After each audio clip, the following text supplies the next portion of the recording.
Alex, could I ask you please on the stage? Hi everybody. Thank you. My name is Alex and I'm the director at We Make Websites. I don't have any slides yet, but I did get to sample some Bulgarian wine last night and it was very tasty and strong. Okay, this is not a church, but it is a place where people go and worship their idols. It's the $4 billion World Trade Center station in New York, which is where I live. And it is, of course, a shopping center. It's a Westfield. And it's a place where people go to spend a lot of time. And the fact that we spend so much time and use so much space for retail shows its importance to the individual in our societies. But of course, retail is changing a lot. Most of you will know Toys R Us went out of business last week because so much trade is going online. And I think online there's two types of purchase. There's the boring ones, and increasingly they're the ones that we use Alexa for or Amazon for, and they're really just differentiated on price. So it's paper clips, paper towels, milk, stuff like that, that you don't really care which one, you just want the cheapest and the quickest, usually. But then there's the exciting brands. So these are the ones that we work with at We Make Websites, so they're high margin, and they're brands that people are passionate about. They're brands where people have bought into the principles of the brand and the lifestyle behind it. And it's retail as entertainment, so it's a way to spend a weekend afternoon browsing, looking around, and enjoying the purchase experience. And these brands don't differentiate on price, they differentiate on customer experience. And Gartner have shown that 89% of brands will expect to compete on customer experience solely over the next few years. And of course, this is also going online as well. So the question is, how do we create these high quality experiences online? And thinking about that, sometimes it's tempting to see websites in this way. So you have the very optimized, high converting sites like Amazon, eBay, Booking.com that are quite ugly really. And then you have the beautiful sites like the luxury brands which look good but are really quite unusable. And what we try and do is find the best of both. So We Make Websites, we have teams in London and New York, and we build experiences that brands' customers will love. We do web design, build and support, and we've done that for 500 brands across the world.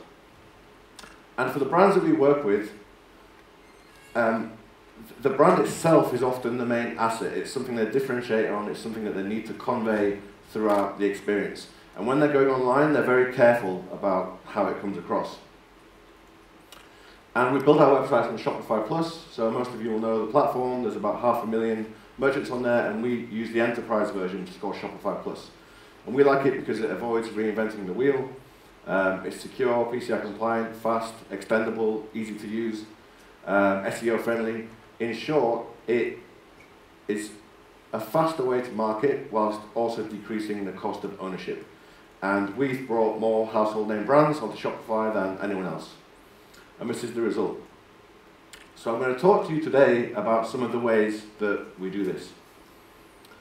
And I think there's 4 elements to a well-converting site. So when our job begins, which is when someone lands on the website, how do we make sure that person becomes a profitable customer? So the first element is trust. And good design builds trust. As the art director Paul Rand said, design is the silent ambassador of your brand. And a good design needs to convey the principles of a brand and the brand itself, but also be usable and something that, as I said earlier, people are going to enjoy shopping on. It should be a good experience. And of course, mobile is taking over. This is for the last 12 months of trade through our website that we've built, so that's around $135 million. And as you can see, 47% of revenue, so that's not visitors, that's revenue, is from mobile and tablet. So it's nearly 50-50 between mobile, tablet, and desktop. And if you look at visitors, so not revenue, but visitors, it's way over. So 65% of our visitors are on mobile and tablet, and only 35% are on desktop. Which means the online experience needs to be optimized for all device sizes, and we do that using responsive design. And one of the principles of responsive design is that we don't miss anything out. We keep the same experience throughout the mobile, tablet, and desktop. And in fact, we often start designing on the mobile first, and then expand it out to the other device sizes. The next element of trust is information on the product page. And for fashion, that's things like, will it fit? What's it made out of? How do I look after it? But the point here is, no matter what you're selling, the product page is where the psychological decision is made, do I want to buy this thing? And for that decision to be made, the customer needs to be informed. So we need to make sure that they have all the information they're going to need when they're buying the product. So have a think about what is it that people want to know when they buy, and the product page is really the place where all that stuff should live, or most of it. And next, I want to talk about why people don't buy. So this was a study that WorldPay did a few years ago. And the number one reason was that people are presented with unexpected costs. And normally, what that is shipping at the checkout stage. So what we try and convince all our clients to do is offer some form of free shipping. So the best is free shipping for everything. If you can't do that, because your margin is not that big, then maybe you'll have a threshold. So you might say, free shipping over a certain amount, and the good thing about that is you increase your average order value, because let's say it's £50 is your amount, no one's going to buy £40 worth of things, they're going to add another item to get the free shipping. If you can't offer any free shipping, then it's really key that on the product page you make it very, very clear what the starting prices are. So if you're selling like a mattress or something like that that's not going to be free to ship, then the prices need to be early on so it's not a surprise in the checkout stage. And another element of trust is social proof. So often that's press. Because we're social creatures, we look to other people for validation that something is good. That's why we follow social media accounts that have got high followings. It's why celebrities are used to sell things. And if someone else says something is good, we're more likely to think that. So press is a good way of doing it, and customer reviews as well. And it can be a bit scary to allow customers to leave reviews on your site, but it's been shown that they're one of the most highly trusted forms of social proof. And also, it doesn't matter if not all reviews are 5 stars. In fact, it can boost the level of believability if not every review is perfect. And as long as you respond to that review, then it actually can boost the confidence of future shoppers. And then the final thing is just showing clear contact information. So it should be obvious who you are, where you are, and how to contact you. So that's trust. Second element is desire. And I think the key element to creating desire is really strong art direction. So it's the videographer and the photographer and the web designer and the copywriter and the brand manager and the marketing manager all working together to think about what does this brand mean and how do we show it online. And often video and photography is a really strong way of building an image around your brand. And again, people are buying a lifestyle. They're not buying the product. They're buying, what will this product mean to me? And this is a really strong way to do it. And related to that is inspiring editorial content. So that could be a lookbook like this for a sunglasses brand that we work with, or it might be magazine-style content. So you've all seen these websites now that might be selling, this is a cold-pressed juice, but the magazine is more of a lifestyle brand, and brands are increasingly becoming publishers. And influencers are also important. So if you're using influencers in your marketing, then the website is a great place to bring them on and show the link between the influencer and your brand, build content around that, and of course link it back to products. And I talked about product pages and product descriptions before as being informative and allowing people to make the decision whether to buy, but they're also a place to inspire. So in an example, so this is perfume, and I'm sure the same would be true of wine, explaining why this was created, what the process was behind it, and really getting the person to be excited about this purchase is something that should also happen on the product page. And then this one is a bit unusual, but the idea here is that it should be very easy to update your website. So it should be simple to add new offers, add new content, and make updates and get yourself faster to market with whatever it is that you want to say to your customer. The next element is desire. Sorry, ease. So keep it simple is the key point here. So this site has about 1,000 variants, over about 300 products, and they still have a navigation that's just women, men, fit guide, and sale. And I think if you can keep your site simple, then that is an easy way to make it easy for the customer to buy. And powerful search is another element of that. So how do you make it so that people can quickly find the thing that they're after? So that's an example from a surf brand, and this is an example from a publisher where they have thousands and thousands of products. And as you can see, it's proactively suggesting the right product as you type. And linked to this is relevant product recommendations. So as you can tell, we do a lot of lingerie, and lingerie is difficult to do online for a few reasons. One of them is the brands are normally elegant, and they want to be very careful with how they come across online. Number two is you have a lot of sizes. And number three is you have sets, so you have the tops and bottoms, and you want them to match. So we use automated and intelligent recommendations to work out what people buy with what. And then as you can see, when this gets added to the cart, you get the recommendation of what else to buy. And the next element of making it easy to shop is to reduce the clicks to checkout, and also to offer multiple payment options. So they're both shown here. So this is a coffee brand that we work with. You can see, go in, you add the coffee to the cart, and then after that, you'll go to the first stage of checkout. And you could even argue that you could skip that step and go straight into the checkout here. So that would be 3 clicks to get to the checkout. And then when you're in the checkout, you want to provide as many ways as possible for people to pay. So to make it as easy as possible for them. So you can see PayPal at the top, and you could also have Apple Pay, Google Pay, Amazon Pay, whatever you want up there. And then below is the traditional debit and credit card route. So you make it, you reduce the chance of someone getting to this page and thinking, oh, I can't be bothered, or they don't support the method I want to use. Another thought that came to me during Jesse's talk is that, of course, making the purchase available in the local currency and local language is a really key point there. So it's something that's easy for people to understand and to go through the process. And really that's what we do quite a lot for our clients, is building up a international set of sites for each region. And then free shipping. So I already mentioned that, but in this context, what I mean is, if you can go through the checkout without adding a fee, it's a reduced step and a way of reducing the friction during the checkout process. And this is a brand that we work with that do everything free, even international shipping. Okay, so that's trust, desire, and ease.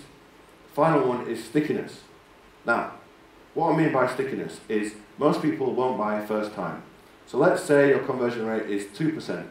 That means 98% of people are coming onto the website and then not buying. Let's say the conversion rate is even as high as 5%. That still means 95% of people are coming on and then disappearing. The best way to make your site sticky so that those people will return is by capturing an email address. And normally you do that with a pop-up, so you give something away when you have an email pop-up because you're asking for something very valuable, which is someone's email address, and the return on investment on that email address is massive, so it's worth giving away 10% or a special piece of content or free shipping on the next order. There's no example there. One thing we're doing a lot more is using exit intent. So instead of this appearing when someone first lands, it appears when they go to move away from the site. So it's not an immediate obstacle to using the site, but instead it appears later on as you're browsing. So as you move to the top of the screen, it will appear. And another way of being sticky is to have social media. So make sure that that's a prominent part within the homepage and other pages so that people know how to find you. Because if they go and follow you on Instagram, they're more likely to come back later on. So you can see the Instagram there on the homepage. Okay, so let's say someone then does add to cart and they start the process, but they stop. Then having a really compelling cart recovery email is a good way to recover that customer and get them back. So the conversion rate on this type of email is normally about 20%. So 1 in 5 people that get this will then go back and buy. And we always try and make these so that they suit the personality of the brand and that they actually make the purchase an exciting, compelling thing to do. And then let's say they did buy, so they've become a customer. Well, the key to profitability in e-commerce is that the lifetime value of the customer should be more than the first purchase. So they should come back and buy more stuff. And the way to do that is through intelligent marketing campaigns and ideally segmenting your audience and figuring out who are my loyal customers, who people haven't shopped yet, and creating campaigns around those types of users. So there you have it. Trust, desire, ease, and stickiness. Those are the 4 elements of creating a site that converts well. But in a way, those are all guesses. So those are things that have worked for our clients. The key, I think, is to ask your customers, run user tests, run A/B tests, and run heat maps, and figure out why people are not buying and where can we make improvements. So final takeaways. Trust. Will strangers trust your website? Desire. Does it make it essential that that person should own the product? Ease. How close to zero friction is the checkout? And stickiness. So how do you capture pre-conversion customers and how do you market to current customers that have actually bought from you? And with all that, you can make a website that creates trust and builds desire and makes it easy and frictionless for someone to buy and ultimately increases the conversion rate and the lifetime value of your customers. So that's it from me. If you want the slides, you can email me. It's alex@remakewebsites.com. That's our website, remakewebsites.com, and there we are on Twitter and Instagram. Don't forget the _. Thank you.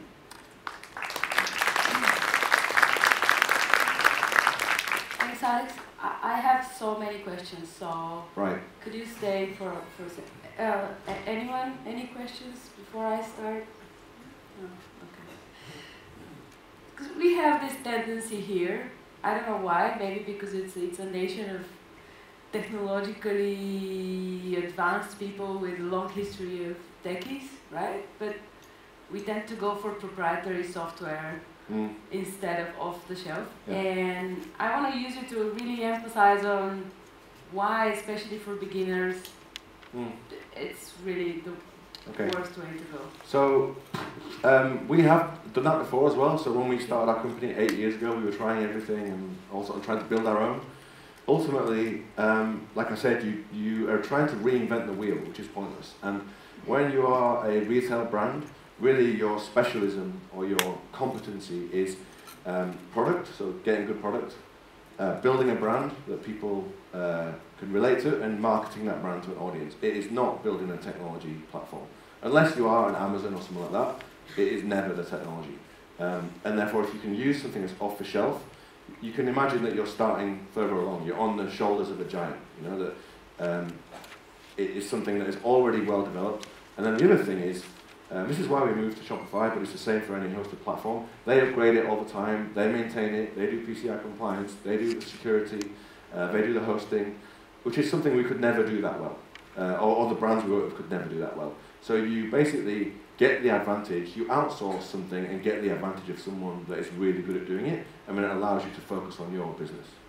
And it's especially valuable in the early stages, like you said. So when you're starting out, you should never be building a platform. Yeah, I just really want to emphasize on this because we get a lot of questions in that sense, and we see many companies wasting really so much time and resources on building technology that they don't really know what kind of technology they actually need. I think the threshold where you should think about it is probably 50 million, and that's in pounds, which I know, so I don't know what that is here. But we have brands like that big on Shopify. But I think once you get to that stage, okay, maybe there's an argument for you building something because you're making 50 million a year, and there's a reason that you want to optimize that far, but that's a long way off for most brands. Sure.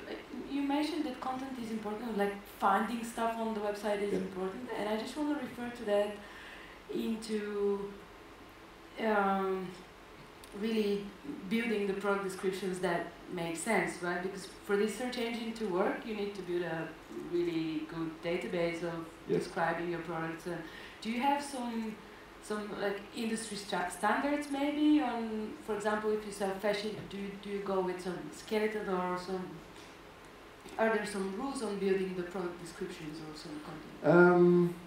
So for most people we work with, there's something about the quality of the product. So normally in the product description, they are explaining why they designed this thing and how they did it and how it's so great and comfortable and stylish or whatever. But then so that's a really key thing, the kind of inspiration. But that shouldn't be too long, you know, it's like a paragraph maybe.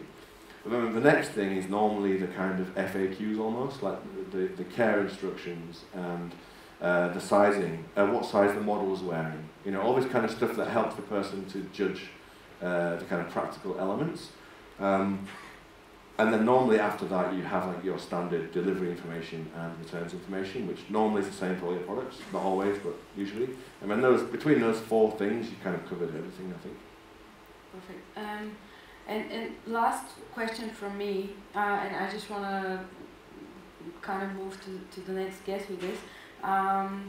In terms of payment methods, do you have any idea what is the preferred at the moment, like in your region? Because here we still have a very big majority of COD, so cash on delivery payments, but I assume that you have zero of that. But other than that, like card payments, and then what is PayPal, what is next? Yeah, so it varies per country, and obviously I know the UK and the US. I know in the Netherlands they use Ideal a lot, for example, and in Germany they still do the bank transfer a lot. But most companies we work with are, even in those countries, using debit and credit cards. Normally, the person powering that, it might be WorldPay or Adyen or someone like that. In terms of like almost like the secondary methods, maybe not secondary, but you know the kind of quick methods. PayPal is obviously really popular and has a huge market. Apple Pay is good, but it only works on Apple devices, but we usually try and offer that where possible. A weird thing about our clients is 95% of the mobile traffic is Apple devices, which I think speaks to the fact that it's high margin, fancy stuff, basically, yeah. So Apple Pay is good, but also Amazon. Basically as many as you can get away with. And normally there's commercial reasons why you can't use something or you don't want to use something or whatever, but as many as you can do, I would always say. Okay, sure.